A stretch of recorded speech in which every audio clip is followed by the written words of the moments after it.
Are you coming to the tree where they strung up a man? They say murder three. Strange things that happen here. How stranger would it be if we met at midnight in the hanging tree? Welcome to Strange Things, broadcasting from the Arkanasa Radio Studios in Laredo, Texas.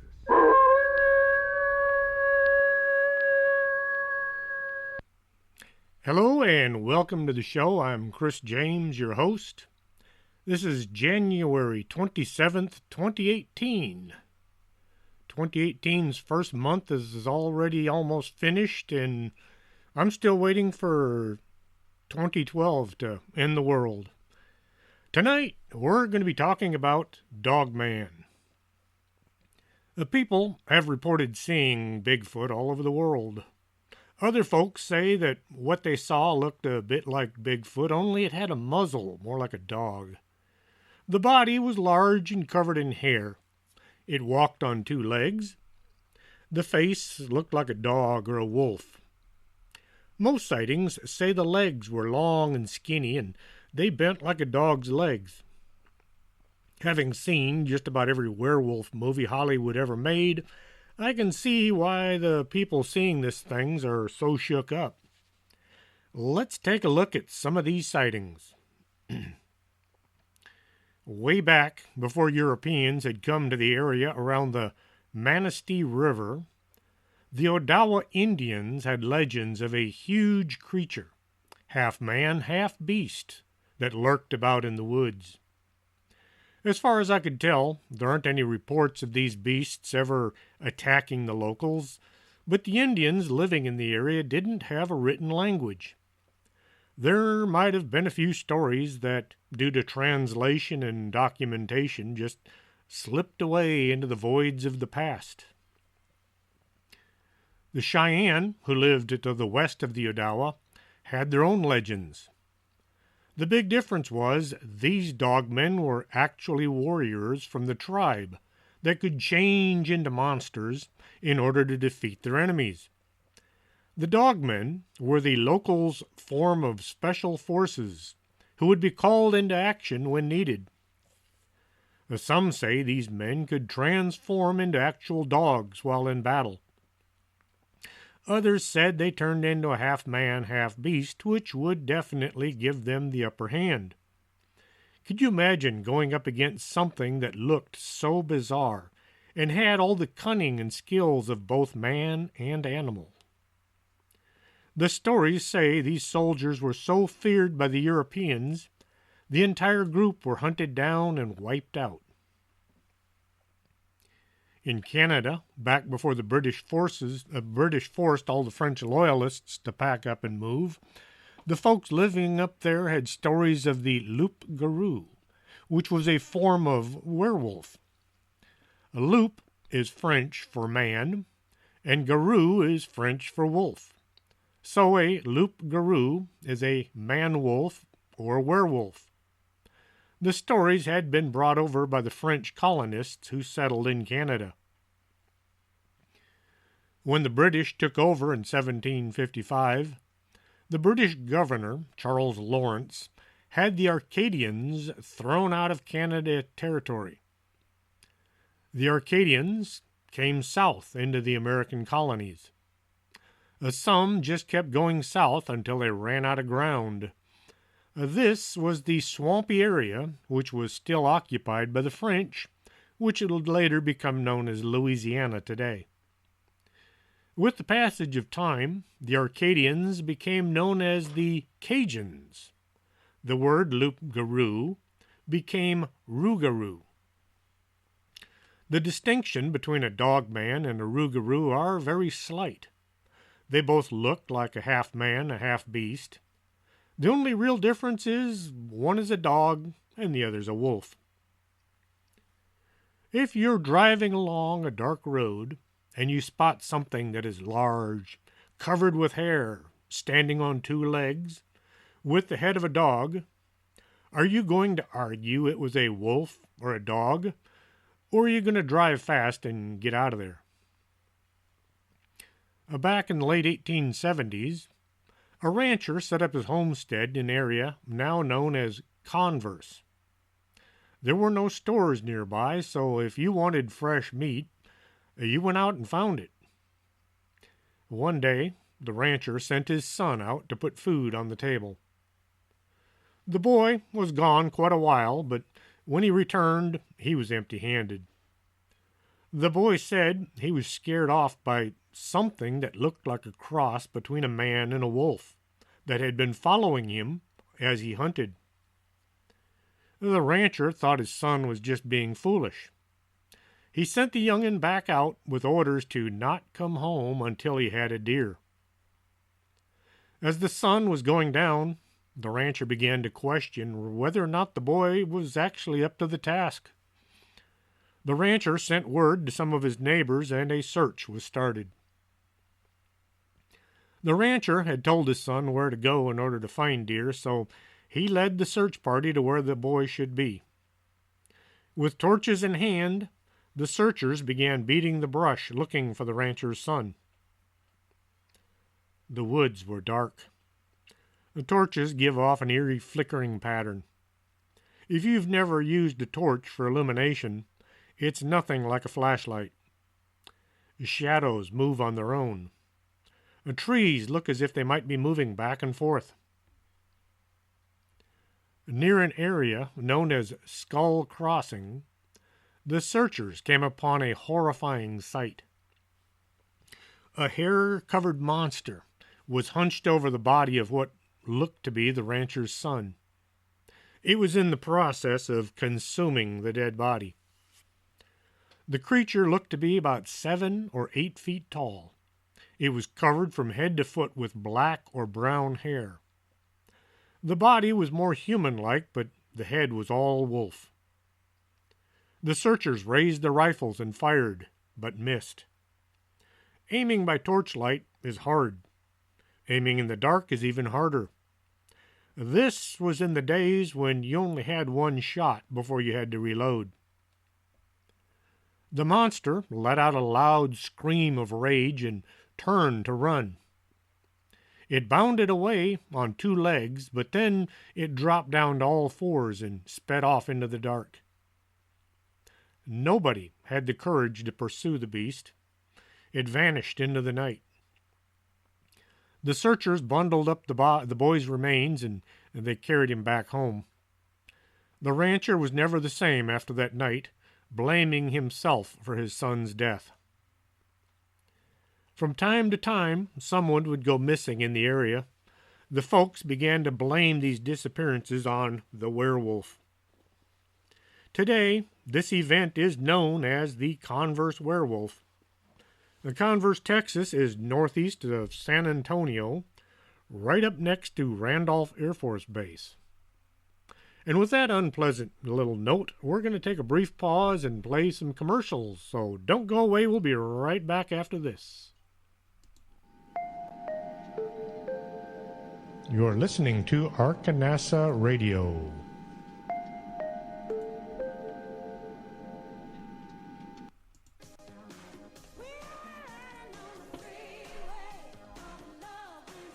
Do you have skin? Would you like to take better care of it? Call Lourdes James, independent beauty consultant, and set up an appointment. Call 723-3019.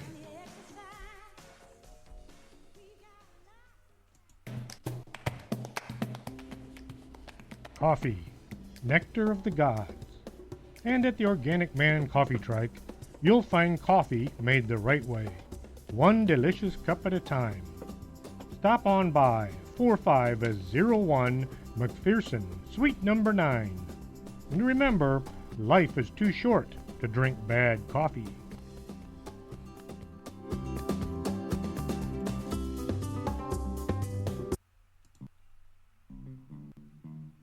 If your vision isn't what it used to be, and you're not sure you're seeing Bigfoot or just your neighbor mowing his lawn, stop on by Del Norte Optical, 107 Calle del Norte. just across the street from the Embassy Suites. You should be able to see what you're looking at.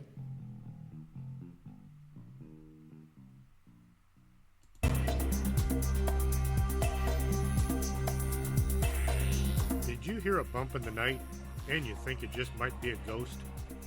Contact the Laredo Paranormal Research Society at laredoparanormal@hotmail.com. That's the LPRS for all your otherworldly needs.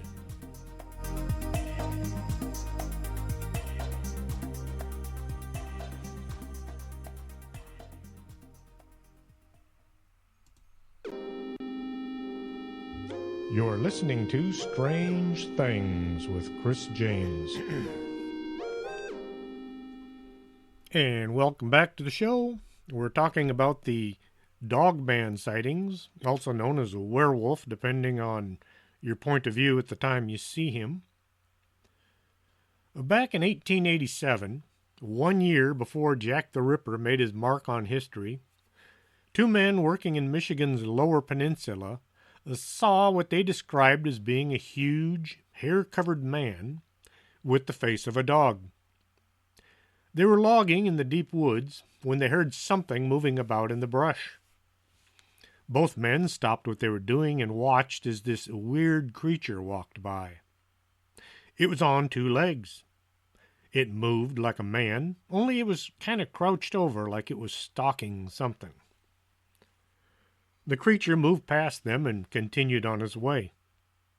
The men stood there for a few minutes, wondering what they'd just witnessed. It was far beyond anything either of them would ever have expected. Well, they still had a job to do, so they got busy cutting down trees, but they kept a wary watch over their shoulders should the creature decide to return. Once they returned to their logging camp, they told everyone who was listening about what they'd seen. The only conclusion anyone could come to was just don't wander away from camp after sundown. In 1937, in Paris, Michigan, a young man named Robert Fortney was out hunting in the woods when he was attacked by a pack of dogs. 5 dogs were growling and snapping at him. Robert used his rifle to keep the dogs away. He didn't want to shoot somebody's dog, so he fired over their heads. 4 of the beasts turned and ran, but the 5th one, the leader, stood up on its hind legs. It towered over Robert, and it just stared into his eyes. Fearing for his life, the young hunter leveled the rifle and took aim right at the creature's head. Well, the leader of the pack simply dropped back down to all fours and sauntered away. It wasn't scared by the rifle, and it acted more human than beast. Robert was so shook up he decided he wasn't going to hunt anymore, and he headed back home. A lot of people will say he should have shot the thing. Unless you've ever found yourself facing some unknown and very bizarre creature where you think you will probably die, it's hard to say what a person will be capable of doing. Imagine the end of the barrel is swinging back and forth as Robert tries to calm himself enough to even pull the trigger. Had he fired and missed, would the dogman have attacked and killed him? I'd say Robert was lucky to escape with just a weird story to tell. There was a plant in Big Rapids, Michigan, that employed a night watchman to keep an eye on things. The job came with a house that was located just across the street from the side gate. The back of the plant backed up on state property that was known as the Haymarsh. The watchman was leery about this piece of land, and he wouldn't allow his kids to go near the place after dark. One night, 1961, the night watchman was sitting on his porch, keeping an eye on the plant, when he spotted a shape moving along the fence. The person was on the outside of the plant, but still he was in a location he shouldn't have been. The watchman noticed this person wasn't all that human looking. It had a human body, but it was huge, and the head looked more like a dog or a wolf. The night watchman was an amateur photographer. He grabbed his camera, but he kept his sidearm close as well, and he clicked a photograph of the creature. The photo has been analyzed by many, and nobody can say that it was faked. This was long before digital photography or Photoshop. You can have a look at the image by searching Dogman Encounter, Big Rapids, Michigan, 1961 on YouTube. It looks very weird, and you're free to try and come up with your own conclusion as to what's in the photograph. This next one comes from up around where Audrey Cooper lives. She runs the majesticalcryptid.net. This is a Dogman sighting by the old iron bridge that took place back in 1985. As a man was driving by the old iron bridge near Sanger, Texas, a creature ran out from the trees and crossed right in front of his pickup. It was about 6 or 7 feet tall, and it was covered in hair. The creature looked at the driver of the truck and gave him a malevolent stare. The eyes were yellow-green and reflected the truck's lights. The muzzle drew back, showing a mouthful of sharp teeth. It was moving very fast, and it was on 2 legs. It passed quickly and vanished into the brush on the other side of the road. Naturally, the driver was hesitant to tell anyone, thinking they'd say he was crazy. Eventually, he did pass on what he'd seen. Now, some folks did say he was crazy and just making things up, but others said they'd seen some strange things in that area as well. This next story is from Linda Godfrey. She has a book out called The Beast of Bray Road, amongst others, which is well worth reading if you ever get a chance. And yes, it's available on Amazon.com. July of 2012 had a Dogman sighting in the Houston area. A pizza delivery guy was in Katy when he encountered something bizarre. He was smoking a cigarette when he heard something walking in the road just ahead of him. Having seen many werewolf movies, and there was a full moon that night, he got a bit spooked, and the sound was making him nervous, so he decided it was time to get out of there. He didn't want to turn on his headlights because he didn't really want to see what was in front of him, and his mind was coming up with some plenty scary pictures that he didn't want confirmed. However, when he turned the key, the lights came on automatically. Standing about 100 feet in front of his car was a classic-looking werewolf. 6 to 7 feet tall, covered in dark fur. The head looked just like a German shepherd or a wolf. The thing had on a blue flannel shirt that was unbuttoned and a pair of blue jeans that were torn in all the right places. Just like a Hollywood image. The thing was covered in muscles that bulged from its way too tight clothing. The pizza delivery guy looked at this creature, and it looked back with yellow eyes that reflected his headlights. It let out a low growl of anger and dropped onto all fours. The beast took off running into the brush on the side of the road. This made any thought of it being a guy in a costume vanish. No one could move like that. He reversed out of there and drove 80 to 90 miles an hour until he reached Interstate 10. He told his parents what had happened, but they were both a bit skeptical. As my friends over at Expanded Perspectives, Cam Hale and Kyle Filson, like to say, what could he have seen that he could possibly have mistaken for a werewolf or a dogman? Some guy in a costume? The hoaxer would have had to have waited on a lonely side road for some time for any victim to come by. Then, how on earth could anybody run on all fours? You can walk that way, but try running. It isn't the kind of thing humans are capable of doing. This next report comes from Lon Strickler's of phantomsandmonsters.com. In 2012, a man was out hunting along a levee in South Jefferson Parish. In Louisiana, they have parishes instead of counties. It was way past sundown and past the illegal hunting time, but the hunter wasn't worried about that. He was out for game.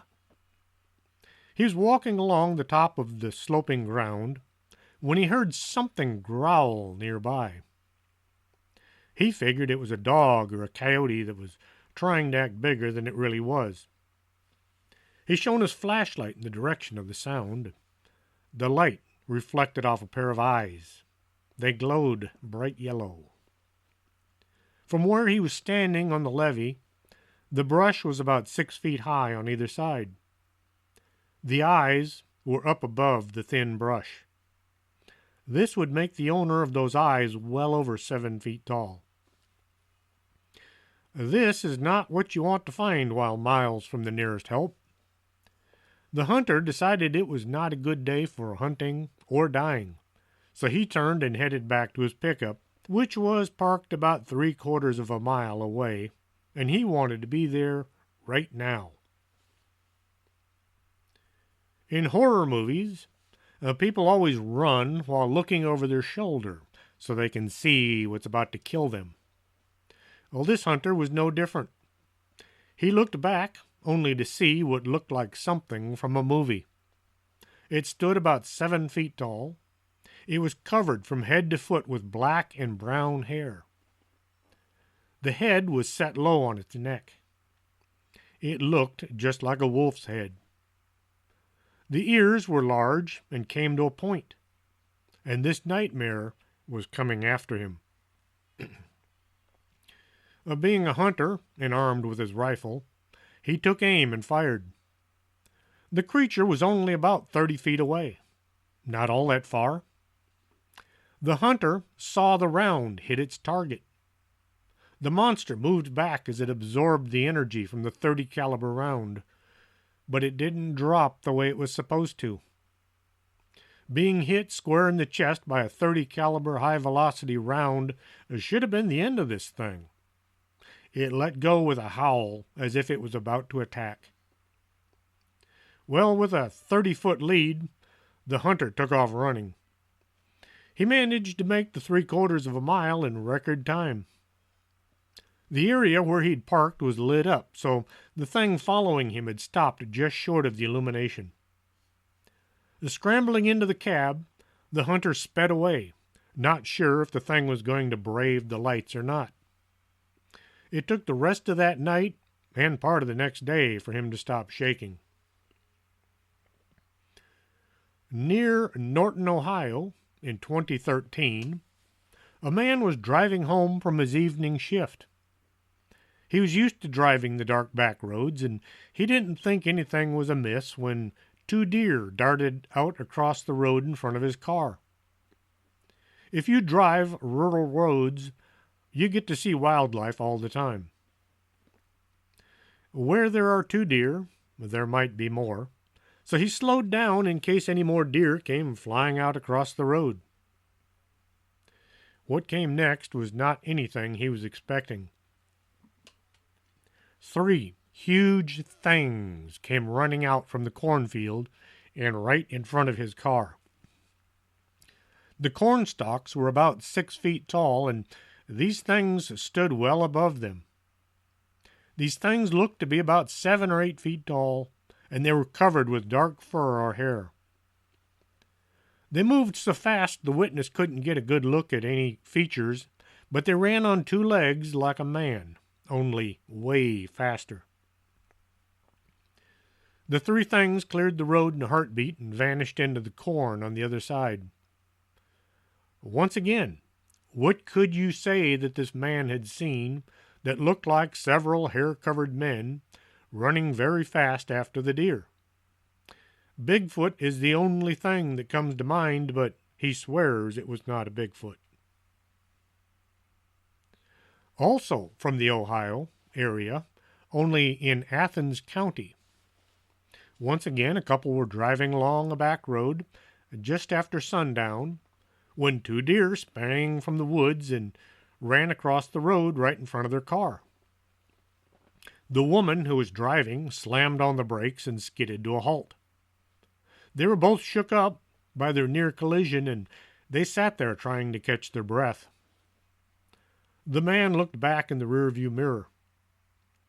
By the glow of the brake lights, he saw a huge creature jump from the tree line right at their bumper.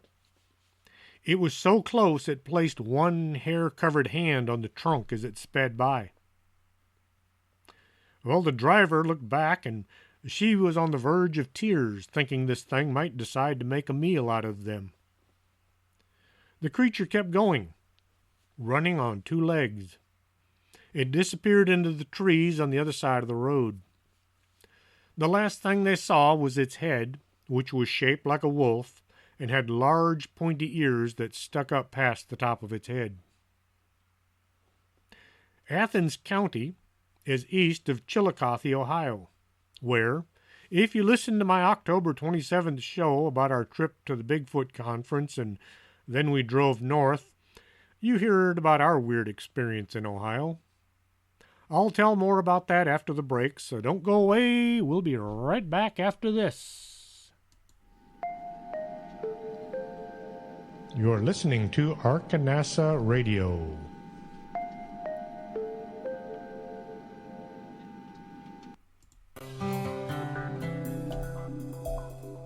Are you taking care of your skin, or are you going to wait and see how time treats you?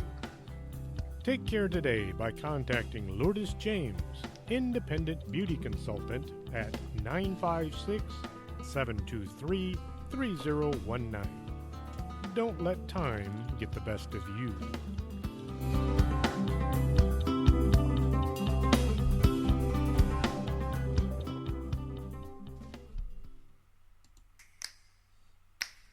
Coffee makes the world go round, and around here we have the Organic Man Coffee Trike, 4501 McPherson, Suite number 9. If you're not looking for coffee, try their tea. It's the best in town. And remember, life is too short to drink bad coffee.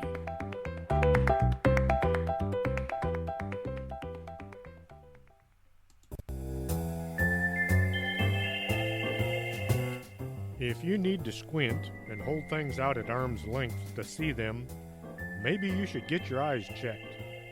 Del Norte Optical, 107 Calle del Norte, is right across from the Embassy Suites. Stop squinting and start seeing.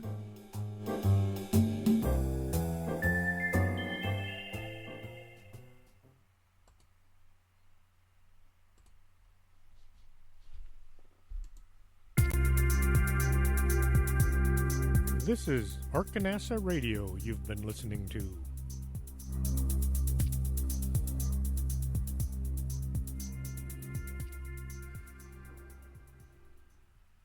And welcome back to the show. I was just talking about the Athens County near collision with a wolf man. Chillicothe, Ohio, is near Athens County. My wife and I were en route to Point Pleasant, West Virginia. We were going to see the Mothman Museum. As the sun was going down, we arrived in Chillicothe, and we decided to stop at an RV park that the internet said was right there just off the side of the highway. We turned to the north, and then we followed the GPS. It said we only had a few minutes' drive ahead of us. Well, we wound up driving for about 20 minutes. On the GPS, a little flag popped up showing that the end of the drive was coming up just a few feet. As we grew closer to the flag, the GPS suddenly shut down, and then it popped back on. It said that we had missed our turn and we had to turn around and go back. Well, we're sitting on this skinny little mountain road. I had to snake my way backwards along with our trailer onto a bridge to get turned around. Our trailer has a rock plate, which, when I put the reverse lights on my truck, the rock plate blinds me so I can't see behind the truck. I would have to back up, get out, walk back, look to see where the trailer was, jump back in the truck, back up some more, get back out, walk to the back of the trailer, look to make sure I didn't drive off into this creek. Well, as I was approaching this bridge backwards, our dog Mark went completely nuts.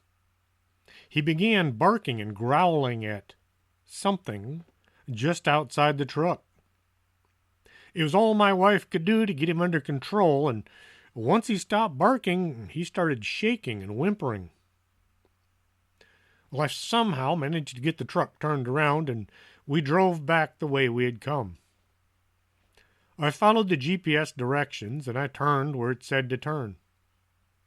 We wound up driving around a small mountain, and after a few minutes, well, we were right back at that same bridge where I'd turned around earlier. The GPS said we were where we needed to be. Once again, Mark started barking and growling, acting weird. Then he tried to hide under my wife's legs. I looked all over, but I didn't see anything that even kind of looked like an RV park or a monster waiting to attack. Well, we figured that maybe the RV park was on the other side of that scary-looking bridge. So we started driving down that road and watching for any kind of a landmark that said RV park. As we drove, it was a single-lane road that was leading out into farmland. At the end of the road, I could see there was nothing there, just a barn. Well, I decided it was time to call this trip quits. I had to pull off the side of the road and then slowly maneuver through a field in order to get turned around and headed back towards the highway. It's a good thing there were no crops growing there, or I wouldn't have had any way to turn around. It was pitch black. I had to slowly pull forward so as to not get stuck or run over anything. Well, as we were coming back towards that bridge, Mark started barking and growling again. In all, we spent about an hour and a half looking for this campsite that was supposed to be just right off the edge of the highway. By the time we got back to the highway, I needed gas, and so I pulled into a convenience store and filled up. Once the truck was full, I walked into the store to just ask if maybe possibly they knew where this RV place was supposed to be. Well, I asked the guy sitting by the cash register if there was an RV park anywhere in the area, and he looked up at me as if he had no idea what an RV was. I pointed to our unit parked out by the gas pump. He looked at the RV, and then he looked back at me, and he said there were no campgrounds anywhere in the area. As we drove away, heading towards Point Pleasant, I had to ask myself, what was hiding in the woods near that bridge? I don't know, but something was causing our dog to go nuts every time we got near it. I don't think we'll ever go through Ohio again. That trip was just a little too weird. The next story comes from a person living in Sebastian, Texas, which is just north of Harlingen. It's a small border town along the southern tip of Texas. In 2014, his brother said that he saw something that kind of blew his mind and made him question whether or not he was going nuts or not. Some of the neighbors had had some of their property stolen, so the brother would wake up in the middle of the night at any sound and walk around the house looking out any of the windows. According to the brother, at about 3:15 in the morning, he heard the dogs in the neighborhood begin barking and making aggressive noises out along the alley that ran behind their house. Well, the brother got up and he walked down the hall so he could look out the back window, which faces south, the direction of all the barking. After looking out the window for about 5 minutes, he's positive he saw what he described as a combination humanoid figure with the head of a wolf run down the alley in a flash. The brother said he was able to see the ribs of this creature protruding through its skin. As it ran, it looked as if it was bent over, placing the palms of its forward limbs flat on the ground, the same way someone would bend down to touch their toes if they were stretching. He added that it didn't really look all that hairy. It appeared to have human skin, which looked kind of translucent white, with a smoky color all around it. Even though it was hunched over, he said it was about 5 feet tall and maybe 5 feet long. Well, the following day, the brother told the parents about his weird sighting. Being a close-knit community, they mentioned this weird occurrence to one of their neighbors. Just a few days before the brother's sighting, the neighbor's dog had been stolen from their backyard. Rather than thinking the parents or the brother were a bunch of kooks, the neighbor, who comes from a Native American background and whose mother had given her the dog as a gift, told the parents it might have been a skinwalker, an Indian witch which has very few connections to the European witches, and that it was probably looking for her stolen dog. She also mentioned that whoever stole the dog was probably cursed by now for stealing her gift. Lon Strickler collects stories from all over the country. His website can be found at phantomsandmonsters.com, and it's well worth looking into. In 2016, 2 women were driving along FM 125 southwest of Kildare, Texas. It was dark, and there were no streetlights in this area. The driver had her high beams on to spot any unexpected obstacles like deer or hogs. As they came up over a slight rise in the the roadway, they could see some kind of a huge dark figure crossing the road just ahead. The creature was maybe about 20 feet in front of their car. It looked to be about 7 or 8 feet tall. It was covered in coarse black and brown hair. The head looked more wolf-like or dog-like, and the legs were skinny, and they bent in the wrong direction. This thing was walking on 2 legs. The driver slowed down as they came closer to the beast. When it became aware of the 2 women in the car, it bolted for the trees on the side of the road. The thing vanished into the thick brush. Well, the 2 women compared what they'd seen. The first thought was it had been Bigfoot, but the face and the legs were all wrong. This had to be a Dogman or a Wolfman. This sighting was north of Jefferson, Texas, where each year we have the Texas Bigfoot Conference.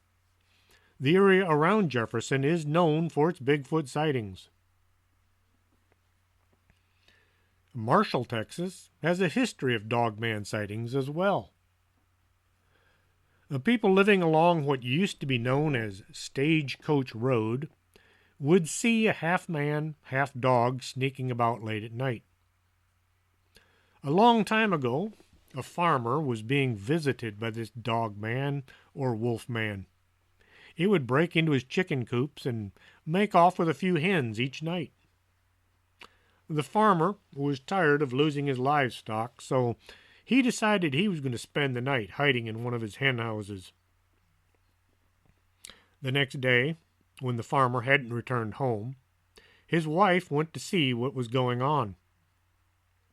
She found his severed leg laying by the henhouse door. A search party was formed, and they found his arm laying a short distance away near a creek. His head was found a short distance from the arm. All the body parts looked as if something had been gnawing on them. There were teeth marks, but the bites were way bigger than any coyote or wolf that they knew of in the area. The search party continued looking for the rest of the farmer. The farmer's son had been one of the searchers. He wanted to find the rest of his father, as well as find what had killed him and take care of it. When the son failed to return, more searchers were called in. Well, the son, or what was left of him, was eventually found about 5 miles away. They barely found enough to bury. The county sheriff was called to look into these strange deaths. When the sheriff arrived, he was told of a creature that had been spotted by several of the neighbors. It looked like a huge man with hair all over his body. He had a muzzle like a wolf, and his legs bent in an odd direction. One report said it was a wolf that walked on 2 legs. There are many stories in the Marshall area about werewolves or wolfmen who attack people living outside the town. Ranchers and farmers, or just folks who lived off by themselves. Werewolves or shapeshifters are able to take on the appearance of someone the farmer might know. The creature always walked with a limp due to the fact that it could only change 1 foot into a human, and the other one stayed as a wolf's paw. The shapeshifter would either kill the farmer or somehow entice him to follow it out into the swampy area out beyond the town's limits. Any time someone went missing, it was believed to be the work of one of these werewolves. Near Tick Pond, a group of ranchers were supposed to have cornered 1 or more werewolves and killed them. They built or created a magical lamp using the fat from the dead beasts. The lamp is supposed to stay lit forever. If it ever was to go out, the werewolf or werewolves would be brought back to life in order to seek revenge on the descendants of the men who had killed them. If nothing else, this would make a really cool horror novel if I was still into writing horror instead of humor. I like to say I like a good laugh better than a bad scare. Along Tick Pond Road, now known as Talaferio Road, people have seen tracks. These start out as being bare human footprints.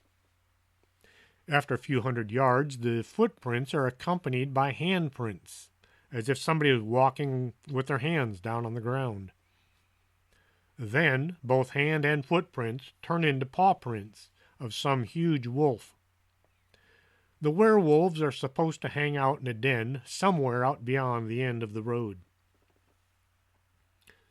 There are some Indian mounds around Longview, Texas, which is just a few miles west of Marshall.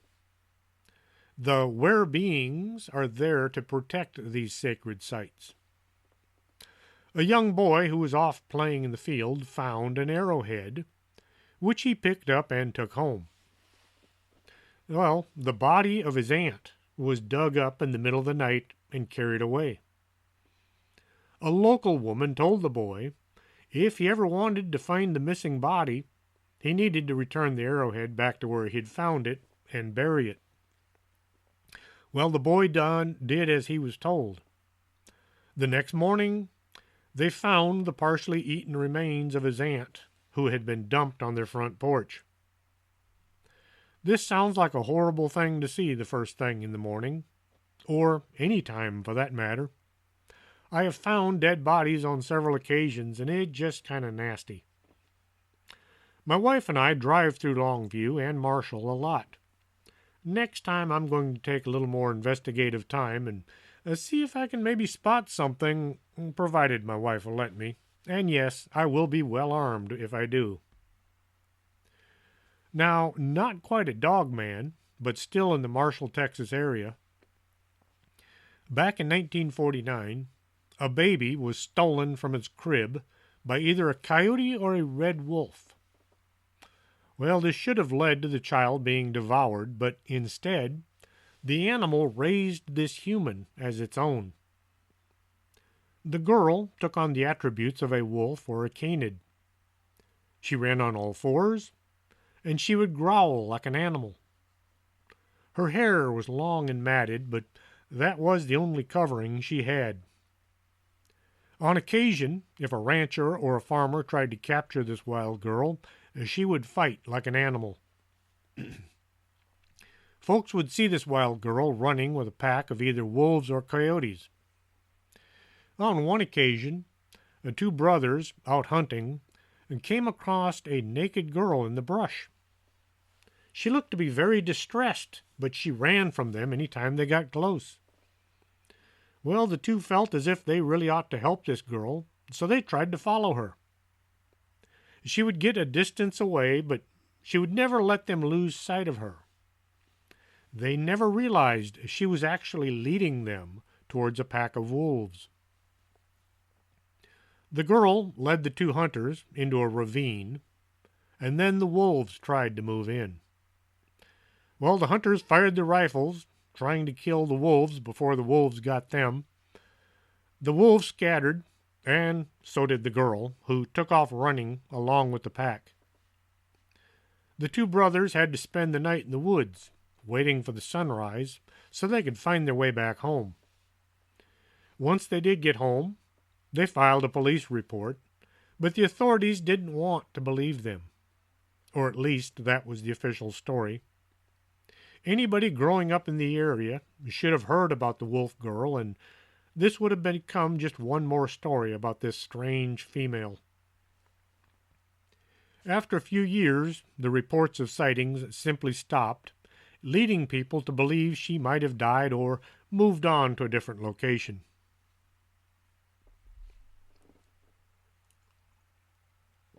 The area around Marshall is also known for a lot of ghost sightings. Jefferson, which is just up the road from Marshall, is said to be one of the most haunted towns in all of Texas. Well, San Antonio is also supposed to be the most haunted town, but considering the difference in sizes, I would say that Jefferson has a lot to say for itself. In October of 2016, the three men were camping in New York State, enjoying the great outdoors and having a few beers. They had a nice campfire going, and they were sitting there when they noticed how quiet it had gotten all of a sudden. The woodland creatures had all stopped what they were doing.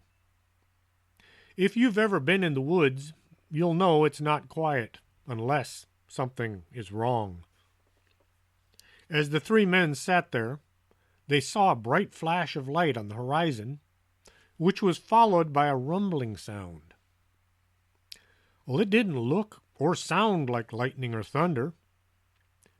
When nothing else happened, they relaxed and went on with doing nothing. That's what you go camping for, to relax and not do much. Around 2 a.m, two of them decided they'd had enough, and they went into the tent to sleep.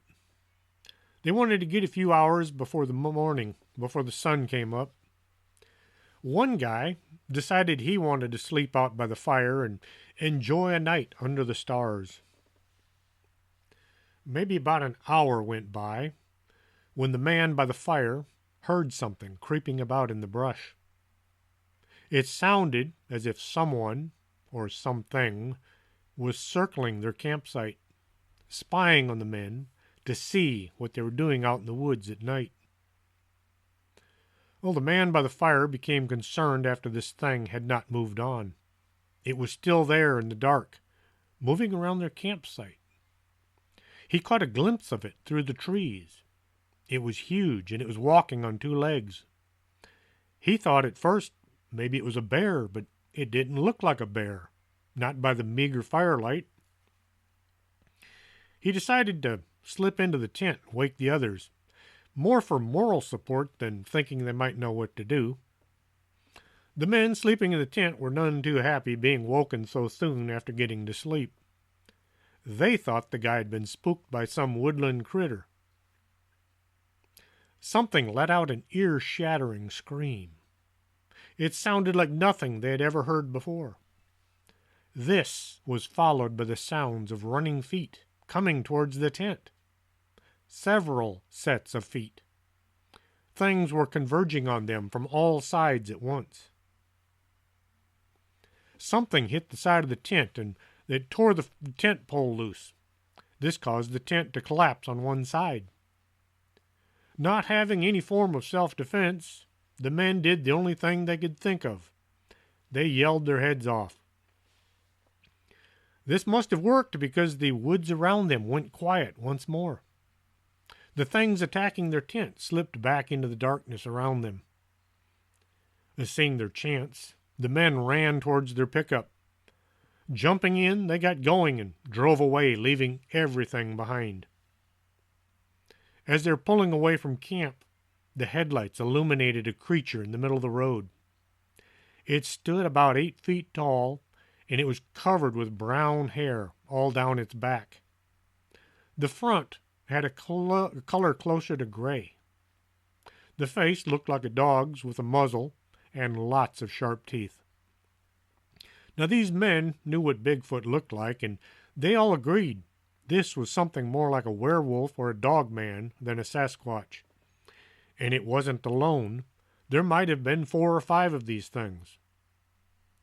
The driver had to swerve to get past the beast, and they flew by, not slowing down until they hit the main road leading out of the park. They waited in the truck until well after sunup before venturing back to their campsite to recover their gear.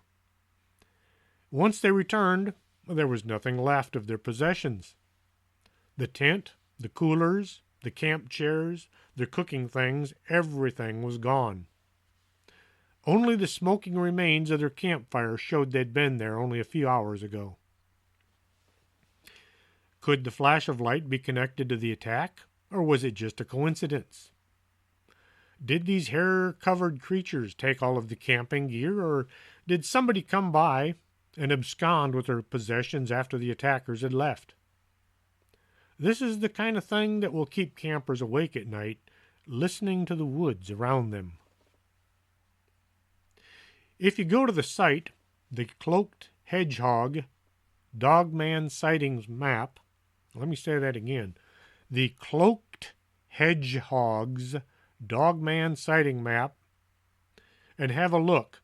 You'll notice that most of the sightings are to the east of a line running from the western border of Minnesota down through the middle of Texas and England and France. Why this is, I have no idea. But then, maybe there are sightings in other locations that just never get reported. But why so many of them on the eastern half of the United States and England and France, but hardly any of the other countries of Europe? So, is this a Bigfoot that people are mistaking for something else? Or is it a totally different kind of cryptid? The folks making the reports are quite adamant about certain details, like how the face looked like a dog or a wolf, how the legs are long and skinny, and the creature walks on the pads of its feet like a dog or a wolf. Some folks are saying the Dogman is pushing Bigfoot out of the limelight. I don't think so. Bigfoot researchers will continue looking into any large hair-covered reports, whether they sound like a dogman, a werewolf, or Bigfoot. I think there's room out there for all of them. If you enjoyed tonight's show and want more, visit the archives at strangethings.podomatic.com. And if you have a story you'd like to share, you can contact us at strangethings@arkanasa.com. Till next Saturday, this is Chris James saying so long for now. Are you coming to the tree where they strung up a man, the same murder 3? Strange things that happen here, how stranger would it be if we met at midnight in the hanging tree?